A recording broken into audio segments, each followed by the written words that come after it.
आ जाओ।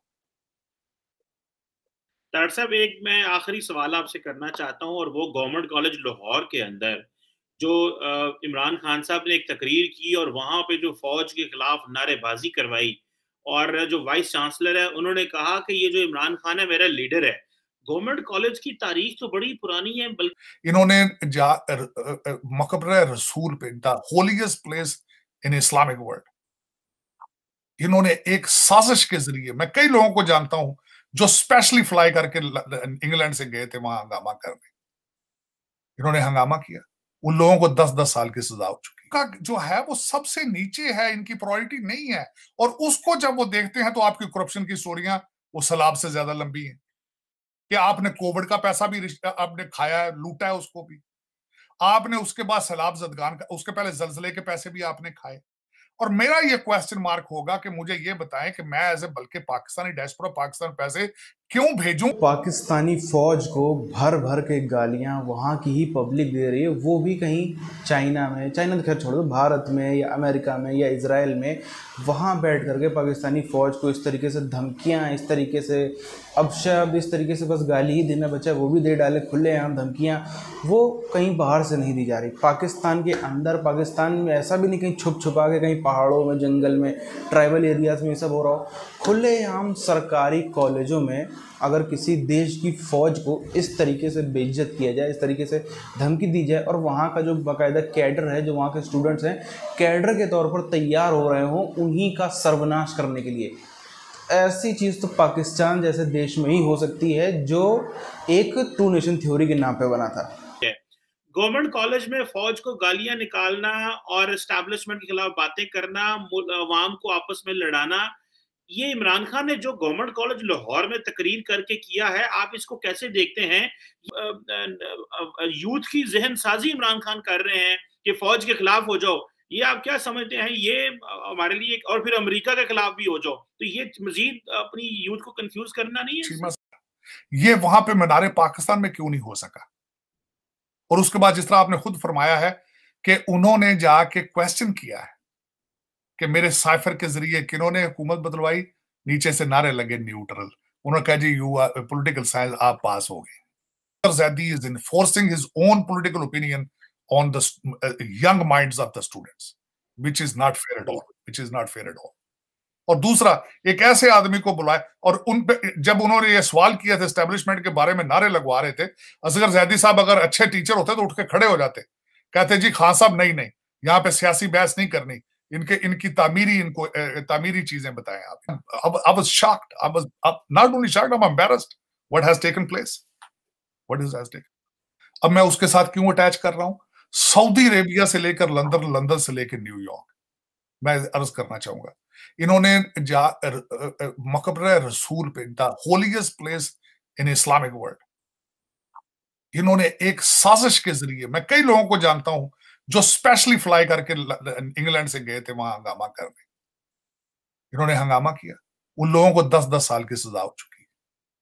और दूसरा, एक मैं सबसे बड़ा चैलेंज मैं ज्यादती की असगर जैदी साहब ने, अगर वहां पे परवेज लाई को बुलाते तो मैं एग्री कर लेता कि एज ए चीफ मिनिस्टर आए, गवर्नर को बुलाया जाता तो एज ए गवर्नर, जिस बंदे को बुलाया गया उसके पास कोई भी टाइटल नहीं, उसके पास कोई गवर्नमेंट की कोई टाइटल नहीं है कि वहां उसका हक बनता जाना, वहां उसका डजंट, उन्होंने पोल्यूट कर दिया है गवर्नमेंट कॉलेज यूनिवर्सिटी को, उन्होंने पोल्यूट कर दिया है, उसके नाम को खराब कर दिया है।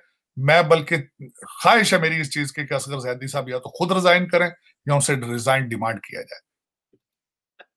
आज मेरी नजर में मैं समझता हूं कि मैं बहुत ज्यादा ब्यूरोक्रेसी के बहुत ज्यादा लोगों को जानता हूं जो गवर्नमेंट कॉलेज लाहौर के पढ़े, आज मुझे अफसोस हो रहा है, लेकिन आगे फ्यूचर में नहीं होगा मेरे ख्याल में। आज मैंने उन्होंने माइंडसेट अपना बना दिया है कि आइदर फ्यूचर में वहां से लौंडे लपाड़े पैदा होंगे जो जिस तरह के लोग, जिस तरह लंदन में जिन्होंने मरियम औरंगजेब को गालियां निकाली हैं, अब गवर्नमेंट कॉलेज वही लौंडे लपाड़े पैदा करेगा। This is what your future, this is how I see it. क्योंकि उसकी वजह यह है कि गवर्नमेंट कॉलेज मेरी नजर में एक रिस्पेक्ट थी कि वहां पे लोग इंटेलेक्चुअल पढ़ते हैं। टीचर हमेशा मैं बताना चाहूंगा, टीचर का काम होता है न्यूट्रल होना, सियासत को प्रमोट करना, एक पार्टी को प्रमोट करना उसका काम नहीं था।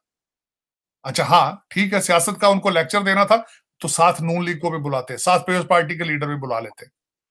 उसके बाद जो इन्होंने लंदन में किया है अब मैं बताना चाहूंगा, एक तो उनके करेक्टर सर्टिफिकेट उन्होंने बंद, नून लीग वालों ने उनके कैंसिल कर दिए। उनके जो नाइकाप हैं वो कैंसिल किए जा रहे हैं। और आज मैं बहसीते लॉ का स्टूडेंट होने के लिए बताना चाहूंगा, अगर मरियम औरंगजेब वहां पे पुलिस बुला लेती, उनकी सिटीजनशिपें अगर उन्होंने अप्लाई करनी थी, वो भी ना होते वहां पे। उनके ऊपर चार्जेस होने थे for harassing a single female, charges होने थे। अभी अच्छा, मैंने दोस्त जो न्यूयॉर्क के अंदर आपके प्राइम मिनिस्टर आप पाए हैं, तो उनके बाहर जो हमारे मेरे बच्चे जो हैं लौंडे लपाड़े, उन्होंने यहां भी हंगामा किया। एक बात बिलावल भुट्टो ने जरदारी की ने किया, क्लाइमेट जस्टिस, हमें पैसे दो क्योंकि ये फ्लड्स आ गए हैं, आपने इतनी इंडस्ट्री चलाई है और हम इसको बर्दाश्त करें ये मुमकिन नहीं है, हमें ग्लोबल वार्मिंग पे लेक्चर ना दो, हमें पैसे दो, ग्रीन एनर्जी के ऊपर बहुत कुछ।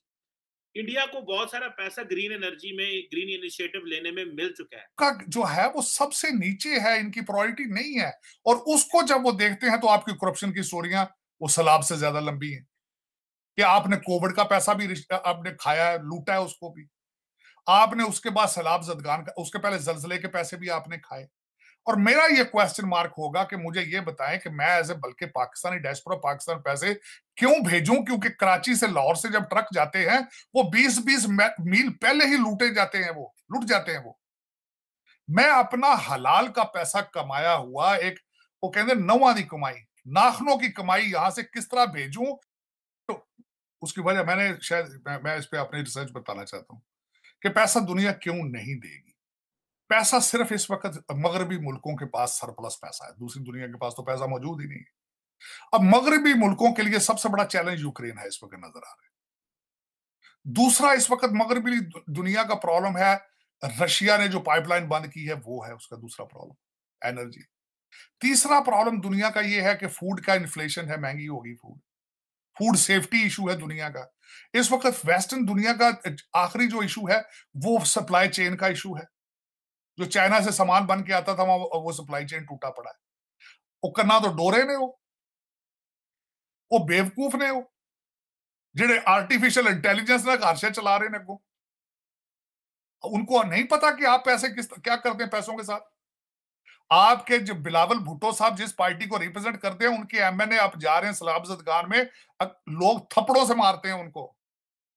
इनकी पार्टी के सबसे बड़े एक लीडर ने बोर्ड पे कहा था ये वीनस है। 70-75 साल पहले एक वो दौर हुआ करता था जब भारत के अलीगढ़ मुस्लिम यूनिवर्सिटी में, कहीं किसी जामिया मिलिया में, कहीं किसी इस टाइप के कॉलेजों में भारत के खिलाफ प्लानिंग होती थी, किस तरीके से भारत को तोड़ना है, किस तरीके से जो टू नेशन थ्योरी है उसको लागू करना है, किस तरीके से यहाँ की सीधी सी बात है किसी भी देश को तोड़ना बिना उसकी फ़ौज को तो नहीं हो पाएगा। तो उसकी फ़ौज के खिलाफ भी नारे लगते थे, भारत की अखंडता के खिलाफ भी प्लानिंग करी जाती थी। कुल मिला के पूरे मार कुटाई दंगाबाजी, ये घर लूट लेना, ये कर देना, वो कर देना, सब चीज़ों की बाकायदा प्लानिंग होती थी। जिन्होंने हासिल कर लिया उनका क्या हुआ? उन्होंने बनाया ना देश अलग पाकिस्तान, आज उसकी क्या स्थिति? आज वहाँ पर उसी की 50 साल पहले हम 71 में भी यही देख चुके हैं कि वही कुछ होता रहा ईस्ट बंगाल, ईस्ट पाकिस्तान में। वहाँ पर भी इस तरीके से प्लानिंग होती रही फ़ौज के खिलाफ, और किस तरीके से फ़ौज ने आतंक मचाया। उसके बाद पाकिस्तान की फ़ौज का जो ये वेस्ट पंजाब की फ़ौज थी, वेस्ट पाकिस्तान की फ़ौज थी, इसको किस तरीके से मार कुटाई करके, इसको किस तरीके से लधेड़ के मारा गया, वो भी पूरी दुनिया ने देखा, किस तरीके से सरेंडर कराया गया। तो इन सब चीज़ों के चलते हम देख रहे हैं आज उससे भी कहीं गुना बड़ा, क्योंकि उस टाइम पर आप देखो खुलेआम जो मुजीबुर रहमान था उसकी बदनामियाँ होती थीं, खुलेआम उसकी बेइज्जती होती थी, खुलेआम उसको कभी हम मार देंगे, कभी ये कर देंगे, हम कभी वो कर देंगे, इस टाइप के अलग अलग षड्यंत्र भी उसके खिलाफ रचे जाते थे। इतनी कम से कम पाकिस्तानी फ़ौज में उस समय दम था जो वेस्ट पाकिस्तान की फ़ौज थी। आज की पाकिस्तान की फ़ौज में इतना भी दम नहीं है कि कमर बाजवा या फिर कम से कम डीजी ISPR जो उनके हैं बाबर इफ्तिकार, वो आकर के बोल दें कि हम इमरान खान के खिलाफ एक्शन लेंगे। अभी तक पिछले 6 महीनों में अगर हम एक्शन की बात करें तो एक्शन हुए क्या क्या है?